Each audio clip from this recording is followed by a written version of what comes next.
Grabando. Ok, vamos a hacer un pequeño repaso entonces de la clase anterior. Fíjense que aquí estamos colocando los tres principios: principio metafísico, principio ontológico y principio cosmológico, desde las distintas perspectivas, ¿no? Desde la visión del esoterismo, ahorita vamos a hablar un poquito más de eso, de la visión del exoterismo con X, desde la visión, vamos a decirlo, de la comprensión profana, desde el punto de vista incluso filosófico. Obviamente existen muchísimos puntos de vista filosóficos, desde la visión científica, incluso desde una perspectiva atea. Si nosotros vemos acá, en el caso del esoterismo, cuando nos hablan del principio metafísico, nos están hablando es del no ser, lo que hemos mencionado como la potencialidad infinita precisamente que se tiene del ser. El ser puede eventualmente, como hemos dicho, tanto ser como no ser. Entonces, aquí realmente estamos hablando de todas aquellas posibilidades que se encuentran en donde Dios decidió existir, o incluso puede decidir no existir, estar, no estar, ser, no ser, etcétera, etcétera. Todo eso está allí en el principio metafísico, por eso es la mayor sapiencia, es el grado de comprensión más profundo que se puede llegar a tener. Desde el punto de vista exotérico con X, el principio metafísico simplemente es parte de Dios, es decir, es hablar de Dios y más nada. Dios contempla esa gran caja, y lo que no logran dilucidar le dicen misterio. Entonces, no, eso es un misterio. Entonces, la religión se defiende con la palabra misterio. Cada vez que hay algo así, bueno, misterio y listo. Entonces, es un misterio. Desde el punto de vista profano, vamos a decirlo, cuando decimos profano estamos hablando de pensamiento común, la gente te va a decir que la metafísica habla del alma. O sea, cuando tú le dices a alguien, no, ¿de qué habla la metafísica? No, habla del alma. Desde el punto de vista filosófico, lo asocian generalmente al conocimiento. La ciencia habla de una energía que es capaz de unir todas las cosas y relacionar a todas las cosas y no sé qué más, esto que lo otro. Desde el punto de vista, ahora hablando del principio ontológico, tenemos, ajá, y disculpen, para el ateo, me faltó el ateo, para el ateo simplemente es la historia que tiene la sociedad. Eso es lo más metafísico que ellos pueden lograr a definir, ¿no? Es decir, como esa cultura a través del tiempo. Entonces, cuando insistimos en el principio, ahora el ontológico, desde el punto de vista esotérico, estamos hablando del ser. Ahora sí hablamos de esa decisión, de esa conciencia, de ese gran yo soy el que soy, el sí mismo, para el punto de vista esotérico con ese, aunque aquí ponemos una tachuela que después vamos a hablar un poquito más de eso. Desde el punto de vista exotérico de la religión, la ontología tiene que ver con el hombre. El hombre es el ser. Y de hecho, esta es una de las acepciones más amplias que se tiene de la ontología, ¿no? Hablar del hombre como centro precisamente de estudio. Desde el punto de vista profano se está hablando entonces de la mente. La filosofía lo coloca como la percepción que yo voy a tener va a partir de mi principio ontológico, de lo que es o no la realidad. Para la ciencia es el ente vivo, y finalmente para la visión atea es el individuo. El individuo es el ser ontológico. Finalmente tenemos de nuevo el principio cosmológico. Desde el punto de vista esotérico puede entenderse como la expresión del ser. El mundo de la naturaleza es precisamente una proyección del ser. Desde el punto de vista religioso es el universo. El universo, entiéndase más, materia. Desde el punto de vista profano nos hablan del cuerpo. Para la filosofía es la realidad per se como tal, por eso que entonces la percepción parte del sujeto. Para la ciencia es la materia y finalmente para el punto de vista ateo es la materia que puede ser o no aprovechable, porque ellos no hablan de la materia sin que tenga una utilidad. ¿Okay? Entonces es una materia que puede ser o no aprovechable. Fíjense que es interesante este cuadro que se logró recopilar en un trabajo que se hizo, una disertación por uno de los hermanos, cómo van teniéndose distintas acepciones para lo que nosotros hemos mencionado, principio metafísico, ontológico y cosmológico. Cuando uno habla de, no, yo estoy haciendo un curso de ontología, un taller de ontología, entonces en la mente de cada quien ocurre distintas cosas. ¿Ok? Entonces realmente nosotros estamos hablando del ser. Sin embargo, y por eso decía lo de la tachuela con respecto al esoterismo, un asterisco ahí, hay algo que hay que acotar que para mí es lo más importante. Realmente, desde la verdadera comprensión esotérica con S mayúscula, estas diferencias entre lo cosmológico, lo ontológico, lo metafísico no existen. ¿Ok? Desde la verdadera concepción más íntima del esoterismo bien entendido, estos límites no existen, no son. Por lo tanto, yo, como hombre, al mismo tiempo soy también principio metafísico, también soy principio cosmológico, también soy principio ontológico. Todas esas posibilidades están contenidas, pero para lograr borrar estos límites hay que estar ya iluminado, es decir, ya ser uno con Dios, uno con el todo. Para Dios estos límites no existen. Desde el punto, vamos a utilizar la terminología religiosa. Para Dios, Él es todo. Él está presente en toda la creación, no hay nada que no sea Él. Él es el principio metafísico, Él es el principio ontológico y es el cosmológico. Para Dios no hay problema. Estas divisiones son para el que está estudiando, para el que está introduciéndose, para el que está haciendo un trabajo de espiritualización, trabajo operativo, este trabajo precisamente de crecimiento. Entonces, es que tienen sentido estas etiquetas. Siempre es importante aclarar esto. Para Dios, esto no es ningún problema. Eso es todo. Pero nosotros sí requerimos de estas cajitas para poder entender un poquito mejor las diferencias en el método, porque en función de las cajitas es que hemos hablado de las características del punto, del rayo, de la rueda, la primera charla, en la charla introductoria. Ahí es donde vamos a ver las cualidades, cómo entonces manejamos un escenario, cómo nos manejamos en otro, etcétera, etcétera. Y esta pregunta es precisamente profunda. Al final del día, ¿quién soy yo? Porque no existe una respuesta. Fíjense que aquí tenemos un punto de vista esotérico, exotérico, profano, filosófico, científico, incluso ateo, de quién soy yo. Yo soy un individuo, yo soy un ente vivo, yo soy lo que percibo, yo soy la mente, yo soy el hombre, yo soy el ser. Si es el ser, ¿cuál ser? ¿Qué ser es este? Que se supone que soy yo. Entonces, es una pregunta profunda que su respuesta va a depender de nosotros mismos. A mí me gusta mucho la historia de la película que sacaron reciente esta de Alicia, del País de las Maravillas, porque ella le pregunta al gusano al principio de quién era ella, y él le decía que no la conocía.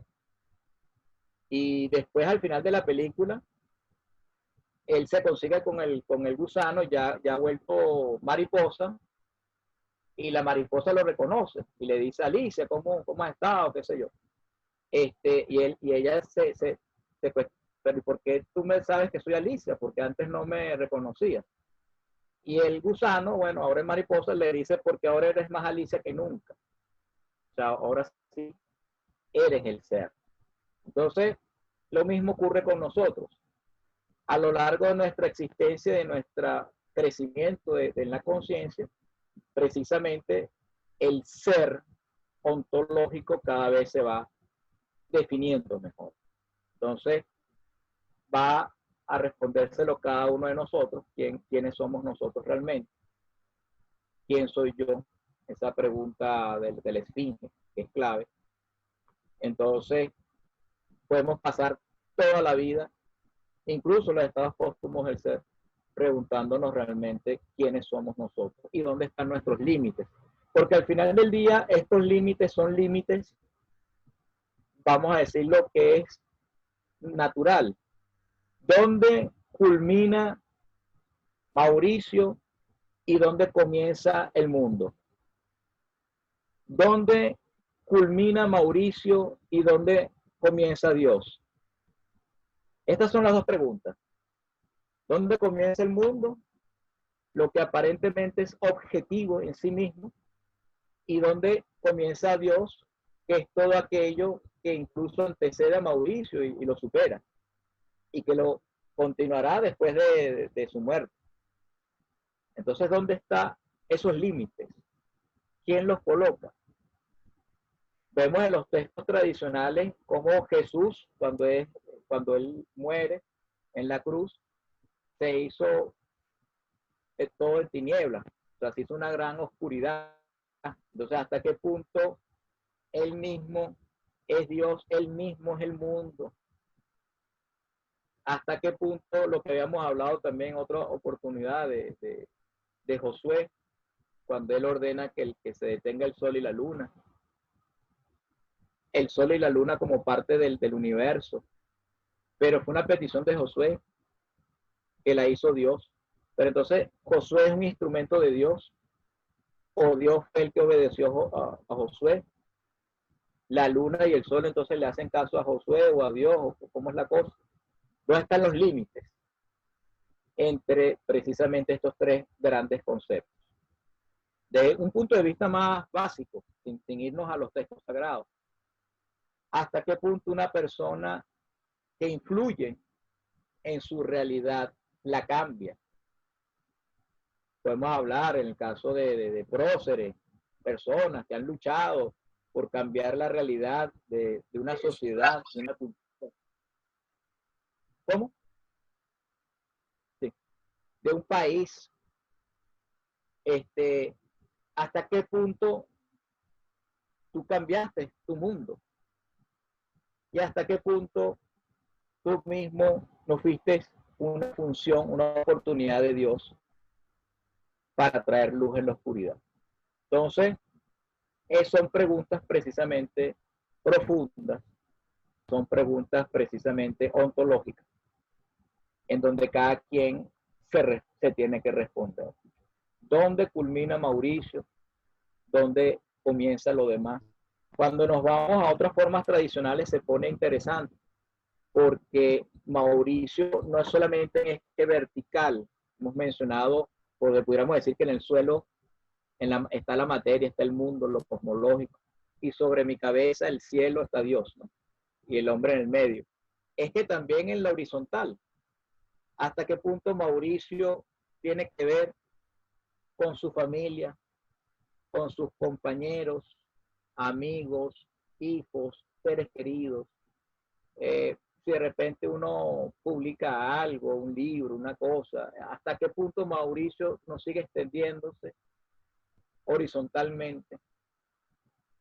¿Cuándo acaba eso? Hay culturas indígenas que consideran que uno tiene varias muertes, que la primera muerte obviamente es la física, la que es más fácil de percibir, la natural, pero la segunda muerte es cuando las personas que te conocieron en vida también mueren, hermanos, esposa, hijos, padres, cuando todos ellos mueren también, tú tienes allí una segunda muerte.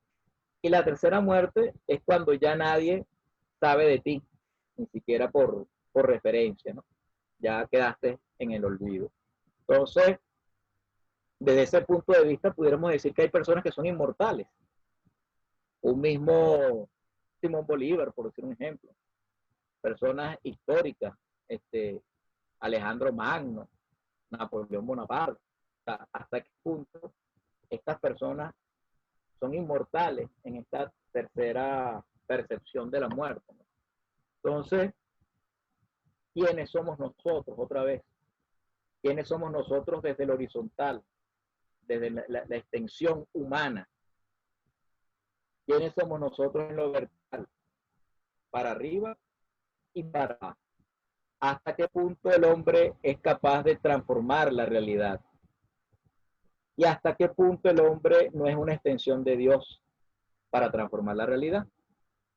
Entonces, todo esto, insisto, es ontología. Entonces, para mí esta charla que hemos dado en el primer audio tiene mucha profundidad, mucho que seguir reflexionando, mucho que seguir meditando. Es un tema que no se acaba nunca, nunca, porque el Mauricio que está hablando ahorita no es el mismo de hace 10 años atrás, y así la concepción de uno varía. Entonces, esto es algo que para mí no hay una respuesta definitiva, es precisamente simbólico. Los símbolos tienen ese carácter de que precisamente a medida que tú lo vas como probando, por así decirlo, cada vez que lo pruebas te da un nuevo gusto, un nuevo sabor, una nueva conciencia, una nueva comprensión, y eso te ayuda a ti a seguir avanzando. A veces no te sabe a nada y sigues de largo con otros símbolos, y de repente pasan 5 años y ese símbolo que no te dijo nada, que te su principio, después te dice muchísimo. Entonces, ocurre también con nuestros propios gustos. Los gustos que yo tenía de niño no son los mismos de ahorita de adulto. De repente de niño me gustaba comer chupeta, de repente ahorita me hago una chupeta y no me agrada tanto. Y así. Entonces, de repente ahora me gusta más el café y de niño no me gustaba tanto. Son distintos, va cambiando y va también el mundo simbólico cada vez diciendo algo nuevo, algo más profundo. Estos conceptos son símbolos en sí mismos. Son símbolos que no tienen una única manera de ser interpretados. Por eso le coloco esta tablita. Son símbolos que a cada quien le va diciendo algo. Y a medida, incluso yo teniendo esta tabla, la vea dentro de 10 años, me dirá otras cosas. Por eso que el conocimiento simbólico es importante. En este curso lo vamos a mencionar, un capítulo o varios capítulos dedicados explícitamente al simbolismo. Ahorita voy a hacer un pequeño abreboca. Cuando nosotros vemos, incluso hasta en el ámbito común, coloquial, como un logo, por ponerlo lo más mercantil posible, como un logo atrapa, un logo de una marca famosa, una empresa famosa, transnacional, todo el mundo ve ese logo y todo el mundo de una vez lo identifica. Yo tengo a mí me pasó una experiencia de la adolescencia, cuando uno estaba en bachillerato, había como un jueguito que hacían los muchachos, hacíamos, estaba también metido en esos juegos.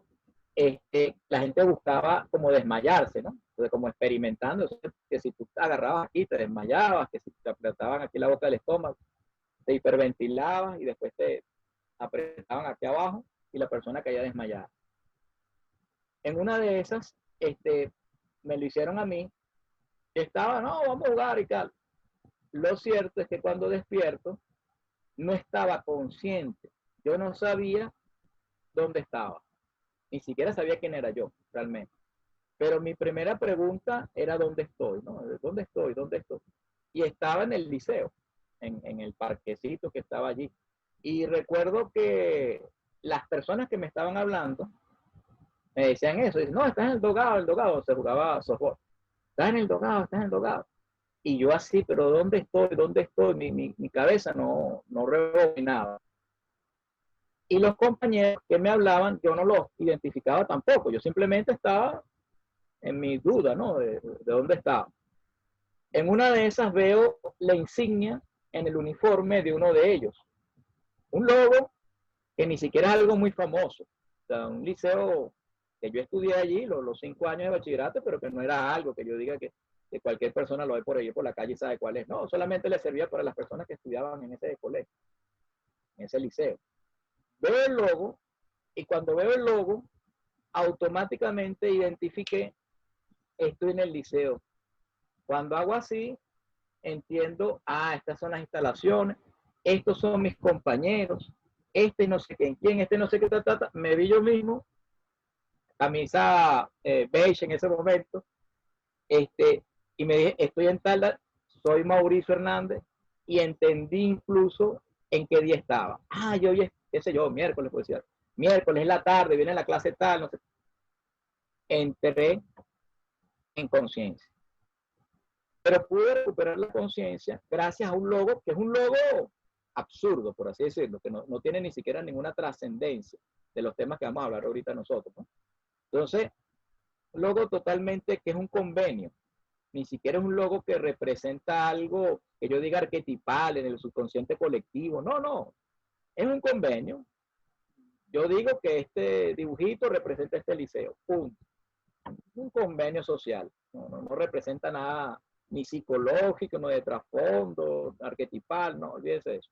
Entonces, ¿qué quiero decir yo con esto? Si esto, un logo simple, que al final del día es un convenio, tuvo la capacidad de volverte a ordenar en tu conciencia, ¿qué no quedará de los símbolos que efectivamente sí son tradicionales, que efectivamente sí representan algo que es más profundo y que precisamente se trata del orden? Por eso que habíamos dicho que Rita viene de rito, ¿no? O sea, que significa orden, el rito.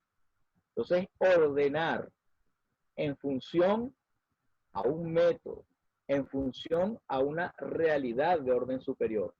Entonces, estos símbolos, de manera ordenada, obviamente, te están indicando efectivamente quién eres tú, tu grado de conciencia. Entonces, por ahí alguien dijo que una imagen dice más que 1000 palabras. Yo creo que un símbolo dice más que millones de palabras y más profundas, y se quedan en lo más, vamos a decirlo, profundo del alma, se quedan como tatuados, ¿ok? Esa información, porque la información que uno lee en los cuadernos, en los libros, en las clases, a los años a muchos de ustedes seguramente les ha ocurrido que han estudiado en la carrera universitaria varias materias, y tú preguntas ahorita sobre el contenido de muchas de esas materias y muchísimo no te acordarás ni siquiera. Tienes una noción una idea muy vaga. ¿Por qué se pierde? Porque precisamente ese conocimiento no quedó profundizado, y no solamente profundizado en la mente, que ya de por sí, como vimos en el árbol sefirótico, es la primera esfera, sino que puede ser profundizado más allá. Coloquialmente la gente dice que lo que uno baila, nadie te lo quita, o aprender a nadar, a manejar bicicleta. Yo puedo pasar 30 años y me dan una bicicleta y la puedo volver a manejar. De repente trastabillé un poquito, pero agarro el hilo rápidamente.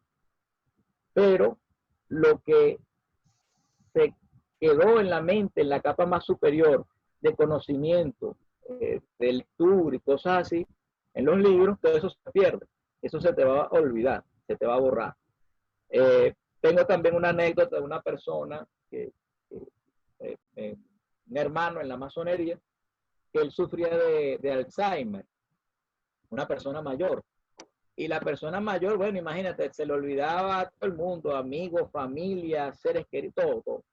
Pero cuando estaba en logia, él estaba claro, consciente, plenamente, y se acordaba los símbolos, los gestos, todo.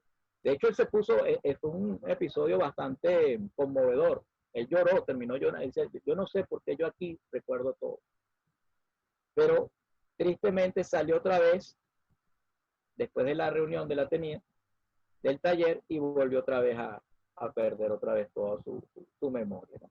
Entonces son cosas, los símbolos, los ritos, como se trabaja en este tipo de reuniones, que quedan arraigados, que quedan en lo más profundo. Yo ni siquiera diría de la mente, de la psique, de la psique. Y allí eso está ordenado. Y la persona, se dice que los estados póstumos del ser, después de que la persona muere, se pierde también muchísima información. Créeme que todo el conocimiento que yo tengo de geología, cuando yo pase para el otro lado, yo no me voy a recordar ni de las rocas, ni de nada de eso. Eso se va a borrar. ¿Qué es lo que queda? Lo más profundo. Los sentimientos más profundos, los acontecimientos, los seres queridos y los símbolos más trascendentales. Por eso es que lo que se busca con este curso es precisamente que la persona tenga una idea general. Es importante aclarar esto de una vez. Este curso nadie se está iniciando, mosca con eso. En este curso no estamos iniciando a nadie. Esto es totalmente teórico. Una iniciación es pasar por un rito.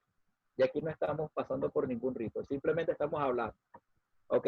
Entonces, este curso no es una iniciación ni busca hacerlo. Para eso existen las escuelas tradicionales que tienen su simbolismo, que tienen su rito y que tienen su orden de cómo trabajar con estos temas de tal manera que eso quede arraigado en lo más profundo de tu alma.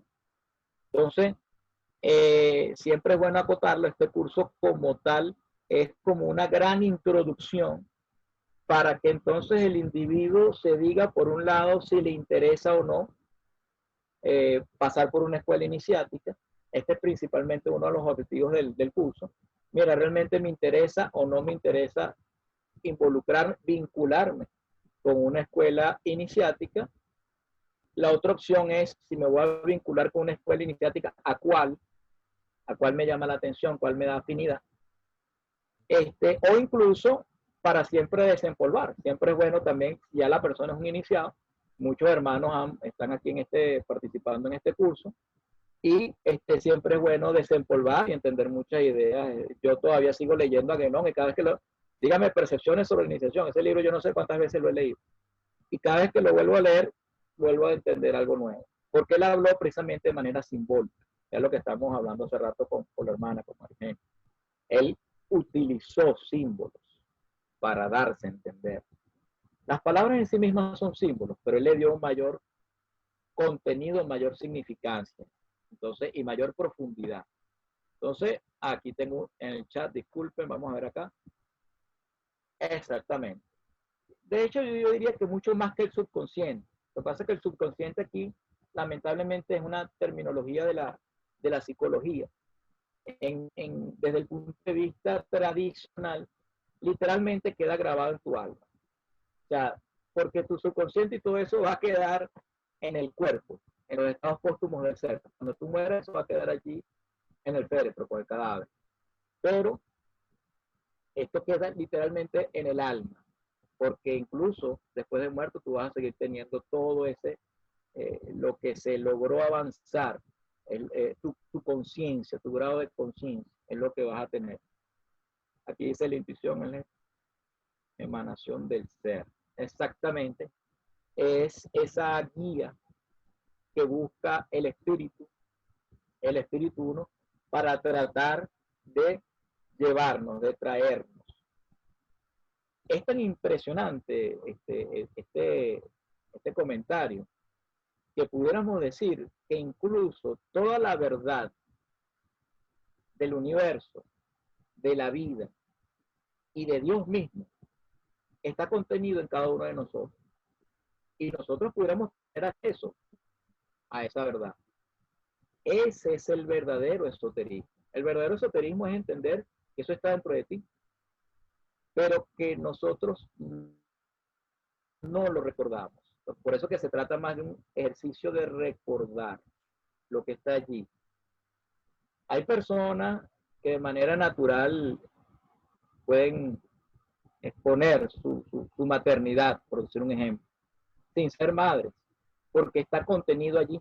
Incluso hombres también pueden ser maternales, porque eso está contenido allí. Cualquier cosa que se nos ocurra pensar está contenido como una posibilidad en el ser, es decir, en nosotros. Lo que hay que hacer es evocarlo. Incluso hasta las verdades que ustedes menos se puedan imaginar. Hay gente que esto lo ve de manera, y hasta como chiste, ¿no? Lo puede tomar. Pero ha pasado en la historia.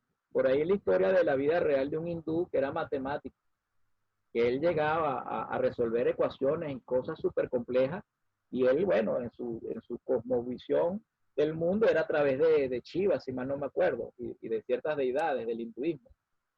Que él decía que se conectaba y le daba la respuesta, y efectivamente eran las respuestas.